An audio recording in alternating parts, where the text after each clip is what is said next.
और रूस और यूक्रेन के बीच युद्ध में रूस भले ही भारी पड़ रहा है, लेकिन यूक्रेन से उसे हर मोर्चे पर कड़ी टक्कर मिल रही है। यूक्रेन के राष्ट्रपति ज़ेलेंस्की के हौसले ने पुतिन को परेशान कर रखा है।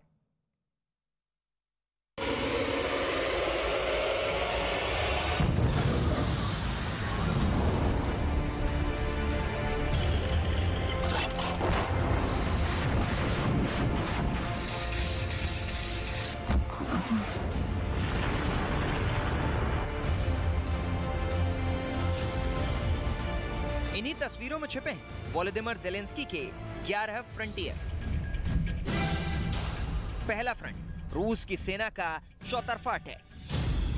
दूसरा फ्रंट कीव, खार्किव और मारियुपोल जैसे बड़े शहरों को बचाने की चुनौती। तीसरा फ्रंट रशियन एयरफोर्स को रोकना। ज़ेलेंस्की का चौथा फ्रंट रूसी फौज की सप्लाई चेन।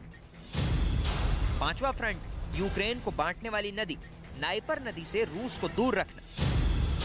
छठा फ्रंट यूक्रेन की फौज को नए हथियारों की सप्लाई। ज़ेलेंस्की का सातवां फ्रंट है अमेरिका और नेटो से लगातार मदद। तो वहीं आठवां फ्रंट यूक्रेन की फौज का हौसला कायम रखना। नौवां फ्रंट अपनी हुकूमत बचाना और तख्ता पलट से बचना। 10वां फ्रंट केमिकल और रासायनिक हमले। और सबसे खतरनाक है 11वां फ्रंट, युद्ध में परमाणु हमले से बचना। Мы не обсуждаем вообще. Они задали, российская сторона, в первой там встрече в Беларуси, на которую я согласился, чтобы наша группа поехали, потому что я давно говорил, что нужно говорить еще до войны, да. Но вот я не против этих разговоров, лишь бы был результат. ये डर इसलिए बहुत बड़ा है क्योंकि रूस ने इनकार नहीं किया कि वो परमाणु हमला नहीं करेगा। रूस का एक toss one weapon system Ukraine की फौज ने पकड़ा है। ये एक छोटे दायरे में न्यूक्लियर हमले जैसे हालात पैदा करता है। उस गाड़ी में कई ऐसे रॉकेट पड़े मिले जो अब यूक्रेन रूस के खिलाफ भी इस्तेमाल कर सकता है।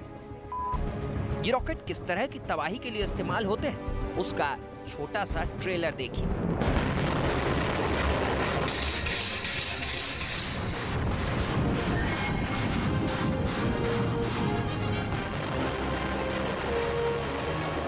वन से दागा जाने वाला रॉकेट जब फटता है तो आसपास ऑक्सीजन को खत्म कर देता है।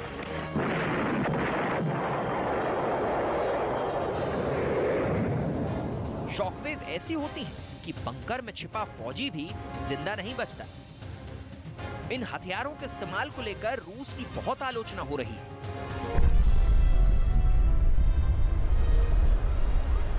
लेकिन अब ऐसे ही रॉकेट यूक्रेन के हाथ लग चुके हैं। हालांकि ज़ेलेंस्की ने ऐसे हथियारों से तौबा की हुई। रूस के पत्रकारों ने जब ज़ेलेंस्की से पूछा कि केमिकल और जैविक हथियारों की लैब के आरोपों पर उनका क्या कहना है, तो देखिए ज़ेलेंस्की ने रशियन भाषा में क्या जवाब दिया। Мы не обсуждаем вообще. Они задали, российская сторона, в первой там встрече в Беларуси, на которую я согласился, чтобы наша группа поехали, потому что я давно говорил, что нужно говорить еще до войны, да. Но вот я не против этих разговоров, лишь бы был результат. ज़ेलेंस्की के सामने इस वक्त बड़ा चैलेंज यूक्रेन के बड़े शहरों को बचाना है, और वो इसमें अब तक कामयाब भी रहे हैं, क्योंकि रशियन फोर्सेस अभी तक कई शहरों के बाहर ही खड़ी और मारियुपोल में तो लगातार जूझ रही है। यूक्रेन का ये मैप देखेंगे तो आपको इस युद्ध में रूस की फौज की बढ़त या कहें कि कब्जे का अंदाजा हो जाएगा। ये लाल हिस्सा बताता है कि उत्तर से पूर्व और पूर्व से दक्षिण यानी क्राइमिया तक रूस की फौज कहां-कहां तक पहुंच चुकी है।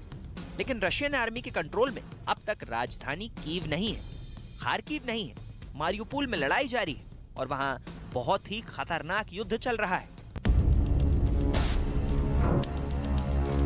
यूक्रेन युद्ध तीसरे विश्व युद्ध में तब्दील हो सकता है। ये बात ज़ेलेंस्की ने फिर दोहराई।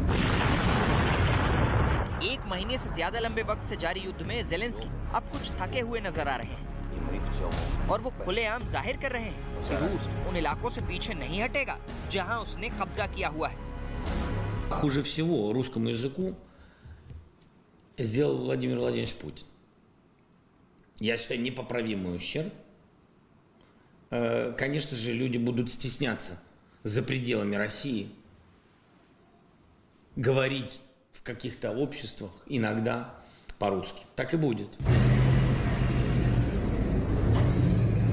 मारियुपोल से रूस की सेना की कई तस्वीरें लगातार आ रही हैं। मारियुपोल में रशियन स्पेशल फोर्स कैसे शहर को घेर रही है, लेकिन उनके सामने शहर में मौजूद यूक्रेन की फौज डटी है। मिलिशिया भी है और आम लोगों की मौजूदगी पूरे ऑपरेशन में एक बड़ी रुकावट भी है। शहर में रशियन आर्मी के टैंक देखे जा सकते हैं। Невыгодно было стирать с лица земли города, потому что ты когда оккупируешь, надо, чтобы там кто-то жил, работал. Тебе же там будут трусы твои стирать, ты военный, ты солдат, ты же там стоишь. Кто-то это должен делать. Мыть, убирать, готовить, жрать, где-то жить. Кинотеатры работали во Франции и так далее. Ну, понимаете, это, ну как, здесь не так. Вообще не так. Здесь заходят, если местная власть или кто-то не хотят, местную власть украли, люди начинают что-то там кричать, выжигается все. Невыгодно было стирать с лица земли города, потому что ты когда оккупируешь, надо, чтобы там кто-то жил, работал. Тебе же там...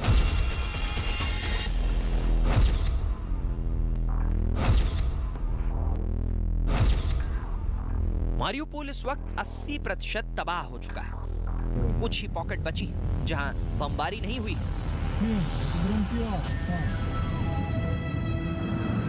ये कीव के पास होस्टोमेल एयरपोर्ट का वीडियो है जो रूस की फौज ने ही बनाया है। रशियन स्पेशल फोर्स इसे ऑपरेट कर रही है और यहाँ रशियन फोर्स होने का मतलब कीव के लिए अच्छी खबर नहीं मानी जाएगी।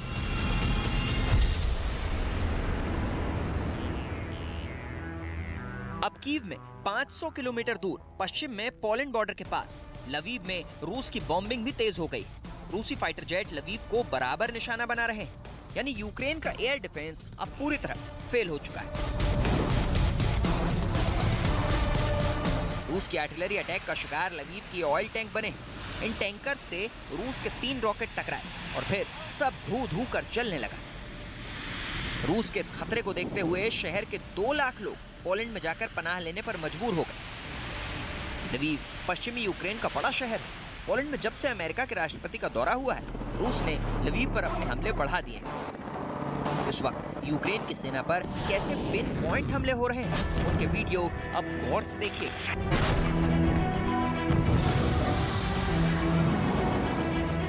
जमीन पर ये यूक्रेन का बुक एयर डिफेंस सिस्टम है, जिसके ट्रैक के निशान बताते हैं कि वो हमले से बचने की कोशिश कर रहा है, लेकिन रूस के हमले से बच नहीं पाया। देखा आपने कैसा जबरदस्त धमाका हुआ? एक बार फिर देखिए। ऐसी मिसाइलों में रूस के विमानों को बहुत नुकसान पहुंचा और रूस अब उन्हें चुन चुन कर खत्म कर रहा है। ऐसे हमलों में ड्रोन अटैक्स का बहुत बड़ा रोल है, जो युद्ध के 1 महीने बाद और बढ़ता जा रहा है। Кроме того, в районе аэродрома Чернобаевка Херсонской области сбиты в воздухе 5 ракет украинской реактивной системы залпового огня «Смерч». В течение суток 27 марта оперативно-тактической авиацией и ракетными войсками поражены 36 военных объектов Украины. Среди них 2 пункта управления, 2 зенитных ракетных комплекса, 1 установка реактивной системы залпового огня, 3 склада боеприпасов и 2 склада горюче-смазочных материалов, 23 района сосредоточения украинской боевой техники. अब तक ऐसी तस्वीरें रूस के नुकसान की ज्यादा आई, जिसमें रूस के टैंकों को यूक्रेन के ड्रोन मिसाइल अटैक से उड़ाते रहे। इस वीडियो में रूस का एक इन्फेंट्री व्हीकल यानी बख्तरबंद गाड़ी रूस के एक टैंक पर हमले के बाद उसके क्रू को बचाने पहुंची है। ये सब कुछ यूक्रेन का ड्रोन रिकॉर्ड कर रहा है। ऐसे हमले अक्सर TB2 ड्रोन से किए जाते हैं, जिसे रोकना रूस के लिए बहुत मुश्किल हो गया है। यूक्रेन ने TB2 ड्रोन तुर्की से खरीदा था। TB2, जिन्हें बेरे-कतार ड्रोन भी कहा जाता है, ये 4 एंटी टैंक मिसाइल लेकर उड़ता है। 150 किलो तक वजन उठाने वाला TB2 ड्रोन 25,000 फीट की ऊंचाई पर 27 घंटे तक मंडरा सकता है। यूक्रेन के पास ऐसे 20 ड्रोन थे, लेकिन रूस का दावा है कि कई TB2 ड्रोन वो मार गिरा चुका है। लेकिन सच ये है कि अब तक इस ड्रोन ने रूस की नाक में दम किया हुआ है। उसके कई टैंक इस ड्रोन के हमले में खत्म हो चुके हैं। इन ड्रोन अटैक्स में रूस के टैंकों का क्या हाल हुआ है, इन तस्वीरों से पता चल जाएगा। ये सब टैंक और बाकी बख्तरबंद गाड़ियां टॉप एंगल से शॉट का शिकार हुई। यानी मिसाइल टैंक पर साइड से नहीं बल्कि ऊपरी हिस्से पर आकर टकराई और फिर टैंक और बख्तरबंद गाड़ियों का ये हाल हुआ। ये रूस का T-72 टैंक है जो पूरी तरह खत्म हो चुका है। चेचिस से लेकर टरेट तक कुछ नहीं बचा। और ये देखिए, ये है रूस का BM-21 ग्रेड मल्टीबैरल रॉकेट लॉन्चर। गौर से देखेंगे तो इसमें लगे 40 रॉकेट में 38 अब भी बचे हुए। यानी जब ये लॉन्चर 2 रॉकेट दाग चुका था तभी इस पर यूक्रेन का हमला हुआ। आगे ये गाड़ी पूरी तरह तबाह हो गई, लेकिन पीछे रॉकेट्स का बाल भी बांका नहीं हुआ। ऐसे मिसाइल हमलों से टैंक चाहे कितना भी मजबूत क्यों ना हो, उसके पास बचने का मौका नहीं होता। 2020 में अजरबैजान और आर्मेनिया के बीच हुए युद्ध में TB2 ने बहुत कहर मचाया था।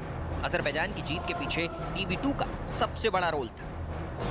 इसलिए जब यूक्रेन में रूस के बढ़ते टैंक काफिलों पर आसमान से अटैक होता है तो उसके पास भी इससे बचने का कोई जवाब नहीं होता।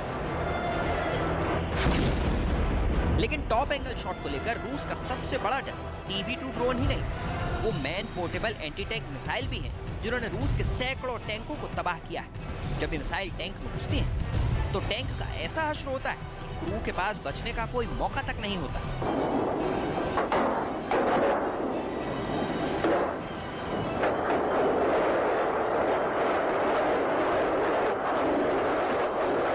यूक्रेन की फौज और मिलिशिया इस वक्त 3 तरह के एंटी टैंक वेपन सिस्टम इस्तेमाल कर रही है। इनमें पहला है अमेरिका से मिला javelin anti tank guided missile system जिसकी रेंज 4 किलोमीटर है। दूसरा ब्रिटेन से मिला NLAW सिस्टम यानी next generation light anti tank weapon, range 800 metre है। ये दोनों टॉप एंगल अटैक वाली मिसाइल है। तीसरा है स्वीडन से मिला AT-4 rocket launcher. 600 metre range वाले इस सिस्टम का इस्तेमाल अमेरिकी सेना ने अफगानिस्तान में भी किया है। अब रूस ने भी एंटी टैंक मिसाइलों से हमले बढ़ा दिए। ये कॉनकुर एंटी टैंक गाइडेड मिसाइल है जो 4 किलोमीटर दूर मौजूद टैंक को भी उड़ा सकती है। रूस भी ऐसी मिसाइलों से यूक्रेन की सेना को बड़ा नुकसान पहुंचा चुका है। लेकिन टारगेट जमीन पर ही नहीं, आसमान में उड़ते विमान भी बन रहे हैं और एयर डिफेंस सिस्टम बहुत ही सटीक निशाने के साथ काम कर रहे हैं। रूस के रक्षा मंत्रालय ने दावा किया कि उसने चर्निव में यूक्रेन की एयरफोर्स के 4 सुखोई 24 विमान मार गिराए हैं। सुखोई 24 बॉम्बर विमान जो सोवियत संघ के दौर का है। वहीं रूस ने डोनेस्क में यूक्रेन का एक सुखोई 27 विमान भी मार गिराने का दावा किया। Авиацией средствами противовоздушной обороны российских воздушно-космических сил за сутки сбиты в воздухе 4 самолета Су-24 военно-воздушных сил Украины над Черниговской областью. Из них 2 в районе Репки, еще 2 в районе Городня. В районе Краматорска Донецкой области сбит 1 украинский истребитель Су-27. За сутки уничтожено 19 украинских беспилотных летательных аппаратов. ये जलता हुआ मलबा यूक्रेन के सुखोई 27 का ही बताया जा रहा है। अगर यूक्रेन ने 2 दिन के अंदर 5 फाइटर जेट यानी 4 सुखोई 24 और 1 सुखोई 27 फाइटर जेट खोया है तो ये यूक्रेन के लिए बहुत बड़ा नुकसान है। यूक्रेन और रूस के बीच जबरदस्त इंफॉर्मेशन वॉर चल रही है और अक्सर दोनों देश ये दावा कर रहे हैं कि मार गिराया गया विमान दूसरी तरफ का है। ये मलबा एक सुखोई T-10 एयरफ्रेम वाले विमान का ही है, इसमें कोई शक नहीं। अब ये रूस का सुखोई 35 है या फिर यूक्रेन का सुखोई 27, ये करीबी जांच से ही बताया जा सकता है। वहीं यूक्रेन में रूस ने अपनी सप्लाई लाइन को और बेहतर करने के लिए जी जान लगा दिया। ये यूक्रेन की नाइपर नदी जो राजधानी कीव से होते हुए यूक्रेन के बीचों बीच से बहती है। यहाँ रूसी सेना की मौजूदगी ज़ेलेंस्की को फिक्र में डाल सकती है। यहीं पर ही करीब में रूस ने अपने मोबाइल एयर डिफेंस सिस्टम से यूक्रेन के ड्रोन को मार गिराने का दावा किया है।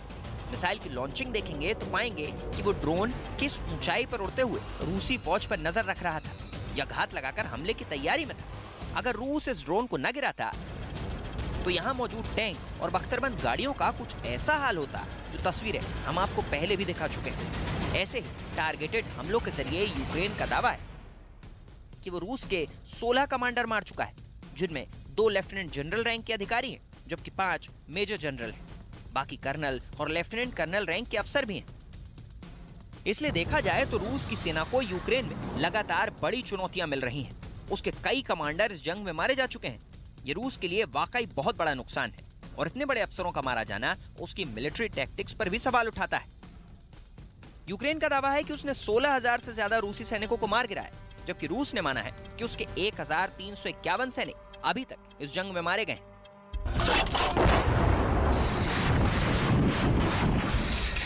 इसलिए सच क्या है, इसकी निष्पक्ष बातें यूक्रेन युद्ध से पूरी तरह बाहर नहीं आ पा रहे। दोनों देशों के अलग अलग दावे, नुकसान दोनों तरफ बहुत ज्यादा हो रहा है, लेकिन जमीन पर मौजूद फौज का हौसला न टूटे, ये कोशिश भी यूक्रेन और रूस दोनों देश पुरजोर तरीके से कर रहे हैं।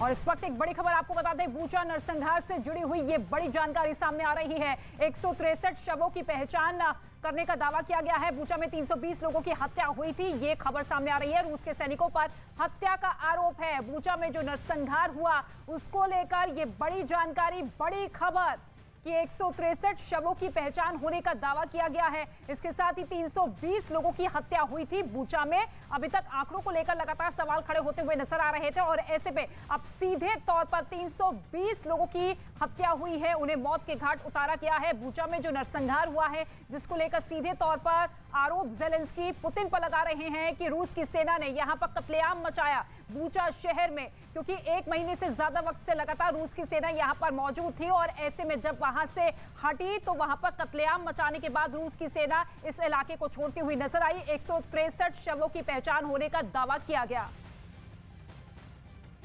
तो बूचा में 320 लोगों की मौत का दावा यहां पर किया गया है और लगातार दोनों देशों के बीच में जंग लगातार जारी है और ऐसे में बूचा में जो नरसंहार हुई है उसके बाद लगातार अब कई सवाल अलग देश उठाते हुए नजर आ रहे हैं कि आखिर ये जो हत्या हुई है, जो नरसंहार कत्लेआम वहां पर हुआ है, इसकी जवाबदेही आखिर कैसे तय होगी। लेकिन रूस पर प्रतिबंध और कड़े करने के लिए अब बहुत से ऐसे देश हैं जो कि लामबंद हो चुके हैं। तेल और गैस की सप्लाई करने वाला रूस जो कि अलग अलग देशों तक पहुंचाता था, कई देश अब खुलकर सामने कह चुके हैं कि रूस से हम तेल और गैस नहीं लेंगे। ऐसे में जो आरोप यहां पर यूक्रेन की तरफ से लगाए गए हैं पुतिन पर, उन आरोपों को निराधार बताते हुए पुतिन नजर आ रहे हैं। उन्होंने साफ तौर पे ये कहा कि देखिए ज़ेलेंस्की कर रहे हैं, जितने भी शहर बर्बाद हो रहे हैं, लोगों की जान जा रही है, इसके पीछे एक एजेंडा फिक्स किया हुआ है यूक्रेन की तरफ से, ज़ेलेंस्की की तरफ से। और ऐसे में विश्व स्तर पर रूस की इमेज को धूमिल करने की कोशिश ज़ेलेंस्की की तरफ से है। लेकिन इन सब चीजों के बीच में आम लोगों का कत्लेआम हो रहा है। बूचा में सबसे कहर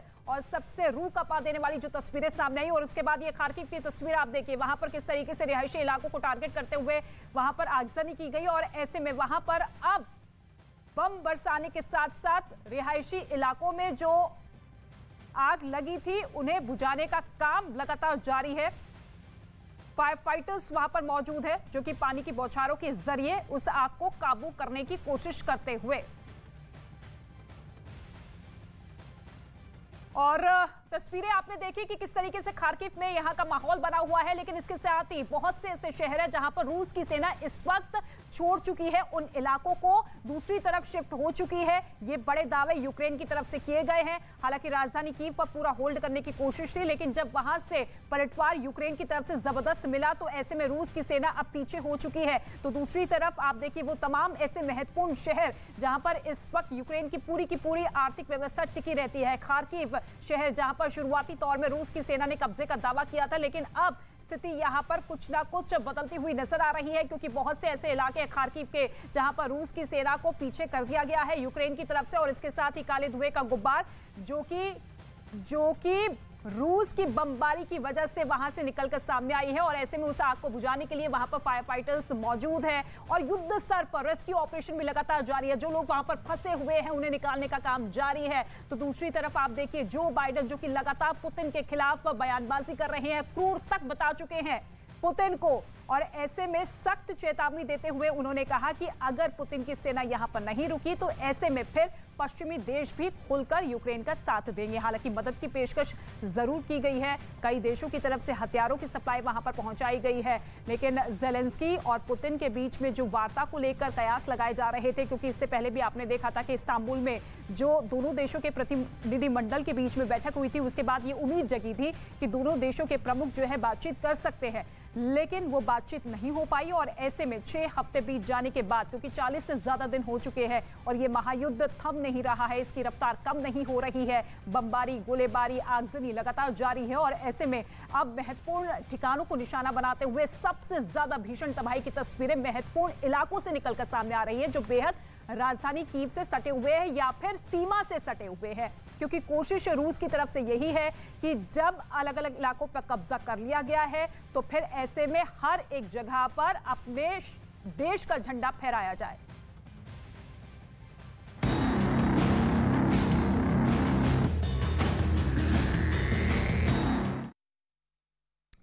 और इस वक्त एक बड़ी खबर आपको बता दें, पाकिस्तान के प्रधानमंत्री इमरान खान अपने पद से आज ही इस्तीफा दे सकते हैं।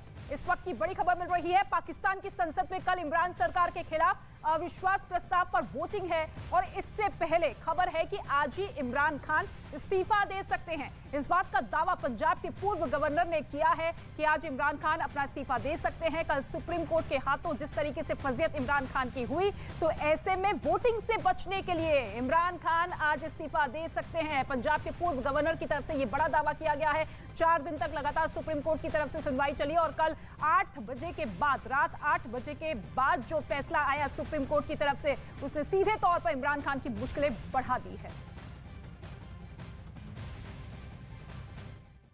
इमरान खान ने आइन शिकनी की है, सदर पाकिस्तान आरिफ अलवी ने आइन शिकनी की है, डिप्टी स्पीकर जो हैं उन्होंने भी आइन शिकनी की है, उनके जो मुआवनीन वज़ीर कानून फवाद चौधरी साहब ने, उन्होंने भी कानून और आइन को जो है तोड़ा है, एब्रोगेट किया है। ये इस्तीफ़ा देने जा रहा है आज जो प्रेस कॉन्फ्रेंस है, क्योंकि और तो इसके पास है कुछ नहीं, मगर ये गलतफहमी में ये सियासी मजलूम बनने की कोशिश कर रहा है और यही उसका जो है, पहले उसने सरप्राइज़ दिया कि सारा आइन को ही सत्यानाश करके रख दिया और असेंबलियाँ तोड़ दी और अपने आप को फिर आरिफ अलवी साहब से अबूरी वज़ीर आज़म बनवा लिया अपने आप को, ताकि मेरी विकेट पर जो है ये इसकी इना जो है इस मुल्क के आइन से बड़ी है।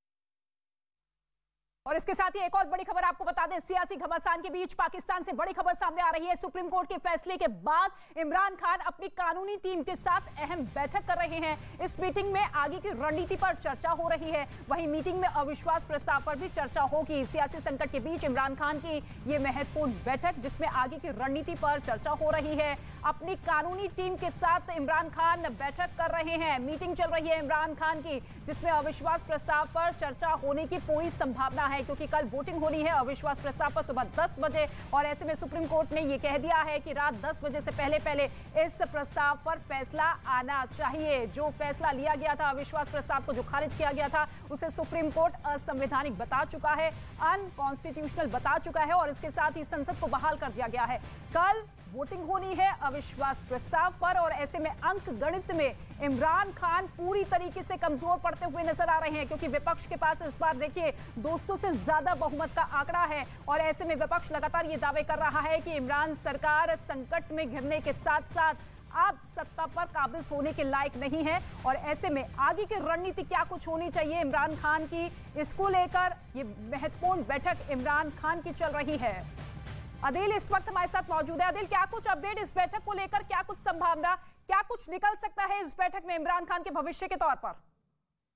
जी, इमरान खान की जो लीगल टीम है उसने आज इमरान खान को ब्रीफ किया है, जो भी लीगल एस्पेक्ट्स हैं, जो कानूनी नुक्ते हैं, बिलखसूस जो नेशनल असेंबली का सेशन बुलाना है उससे मुतालिक भी उनको आगाह किया है। और गुज़िश्ता रोज जो अदालत ने एक फैसला दिया है, एक तारीखी landmark judgment supreme court of Pakistan की जानिब से आई है, उस पर भी प्राइम मिनिस्टर को ब्रीफ किया गया है। और अब बताया जा रहा है कि लगभग कुछ देर के बाद ही 2 बजे के करीब प्राइम मिनिस्टर एक कैबिनेट मीटिंग हेल्ड करने जा रहे हैं और उसके साथ ही एक पॉलिटिकल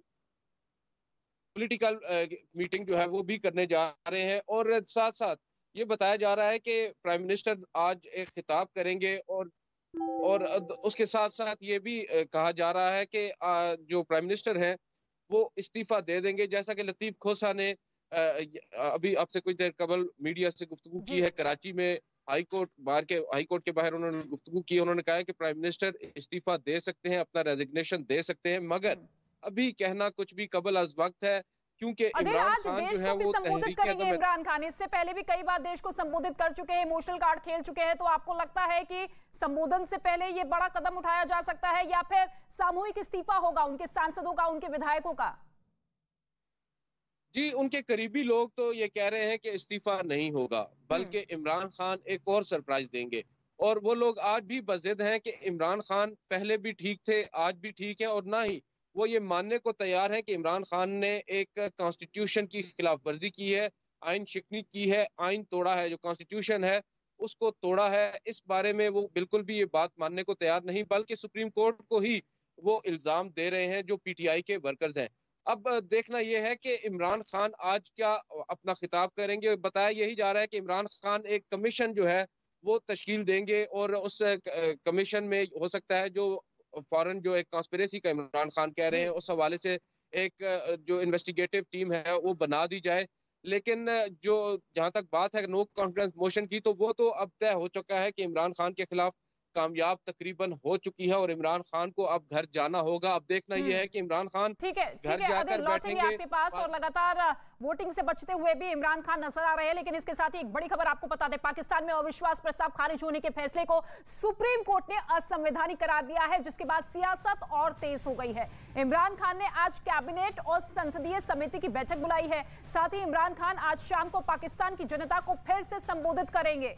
तो पाकिस्तान की सियासत से जुड़ी हुई ये बड़ी खबर, इमरान खान आज वहां की आवाम को संबोधित करेंगे। इमरान खान ने कैबिनेट की बैठक बुलाई है। इसके साथ ही एक और महत्वपूर्ण बैठक इस वक्त चल रही है, संसदीय समिति की भी बैठक बुलाई गई है, क्योंकि कल वोटिंग होनी है। लेकिन उससे पहले किस तरीके की रणनीति उनकी पार्टी की होनी चाहिए, पीटीआई की होनी चाहिए, इसको लेकर ये अहम मंथन आज दिन भर इमरान खान का रहेगा। लेकिन इसके साथ ही कल पाकिस्तानी संसद में अविश्वास प्रस्ताव पर वोटिंग होगी और संसद भी बहाल होगी। 9 अप्रैल के बाद यही तय होगा कि सरकार किसकी बनेगी या फिर केयरटेकर गवर्नमेंट बनाकर नए चुनाव होंगे।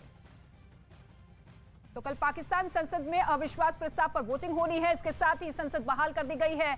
10:30 बजे वोटिंग शुरू होगी। सुप्रीम कोर्ट ये सख्त लहजों में कह चुका है कि कल ही फैसला आना होगा। लगातार इमरान खान जो कि वोटिंग की प्रक्रिया से बचते हुए नजर आ रहे हैं, इससे पहले भी कई कार्ड उनकी तरफ से खेले गए, लेकिन अब इमरान खान क्या इस्तीफा दे सकते हैं, क्या उनका भविष्य होगा, इन पर सभी की नजरें टिकी हुई है। लेकिन लगातार सूत्रों के हवाले से और हमारे सहयोगी जानकारी पहुंचा रहे हैं कि देश को संबोधित आज जब करेंगे तो हो सकता है कि वो अपना इस्तीफा दे दे। तमाम जो उनके सांसद हैं, अहम मंत्री हैं, विधायक हैं, वो उनका साथ छोड़ते हुए दूसरे विपक्षी दलों का दामन थाम चुके हैं। और ऐसे में सुप्रीम कोर्ट में इमरान सरकार को तगड़ा झटका लगा है। वहीं इसका असर इमरान समर्थकों पर भी हुआ है। पाकिस्तान के पूर्व मंत्री फवाद चौधरी के भाई ने वहां की सुप्रीम कोर्ट में हंगामा किया। एक दिन पहले इमरान खान के करीबी और पार्टी नेता फवाद चौधरी पत्रकारों से भिड़ते हुए नजर आए। सुप्रीम कोर्ट परिसर में फवाद चौधरी के भाई फैजल चौधरी भी विवादों में आ गए। दावा है कि फवाद चौधरी के खिलाफ हुई नारेबाजी से उनके भाई फैजल भड़क उठे। इसके बाद उन्होंने वहां हंगामा कर दिया। इस दौरान विपक्षी दल पाकिस्तान मुस्लिम लीग नवाज के वकीलों के साथ उनकी हाथापाई हो गई। फवाद चौधरी के भाई फैजल पाकिस्तान सरकार के वकील हैं और वो अपनी सरकार बचाने के लिए सुप्रीम कोर्ट में सुनवाई के लिए पहुंचे हुए थे। इसी दौरान वहां से बाहर निकलते वक्त ये भिड़ंत हो गई। और पाकिस्तान की सुप्रीम कोर्ट के हाथों करारी शिकस्त खाने वाले इमरान खान हार मानने को तैयार नहीं है। वो लगातार साम दाम दंड भेद की रणनीति अपनाकर अपने कद, अपने रुतबे को साबित करना चाहते हैं। लेकिन दावा यह किया जा रहा है कि इमरान की ये कोशिश उसे दिए की तरह है जो बुझने से पहले फड़फड़ाता है, यानी मान न मान जाएंगे इमरान।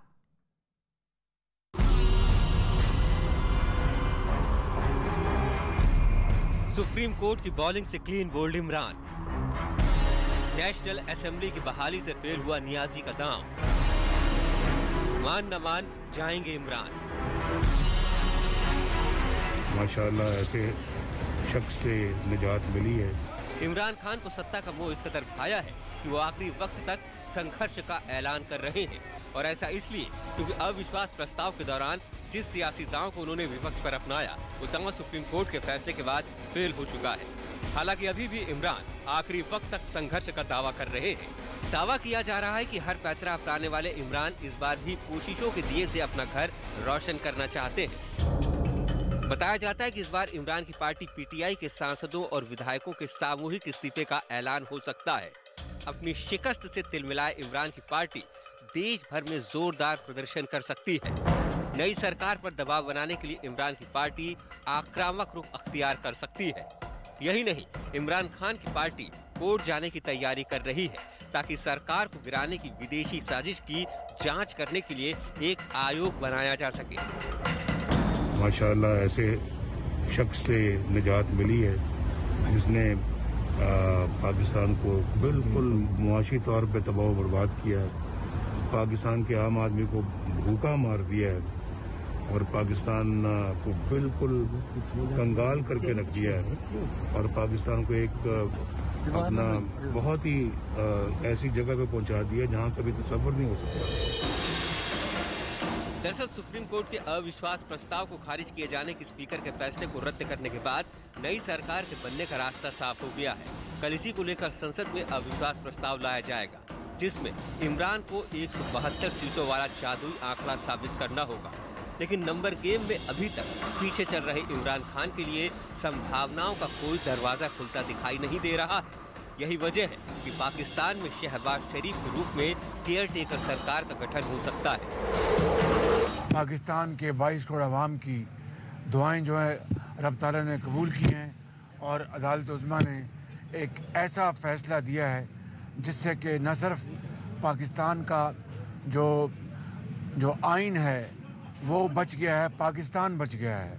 और अदालत उज़्मा ने ये फैसला दे के अपनी जो उन्होंने अपना वक़ार और अपना उनकी जो इंडिपेंडेंस है उसको 4 चांद लगाए हैं। उधर एक्सप्रेस ट्रिब्यूनल की रिपोर्ट के मुताबिक मुख्य न्यायाधीश ने टिप्पणी की है कि नेशनल असेंबली की बहाली के बाद भी देश में कोई स्थिरता नहीं होगी। यही वजह है कि नए चुनावों की आशंका भी जताई जा रही है।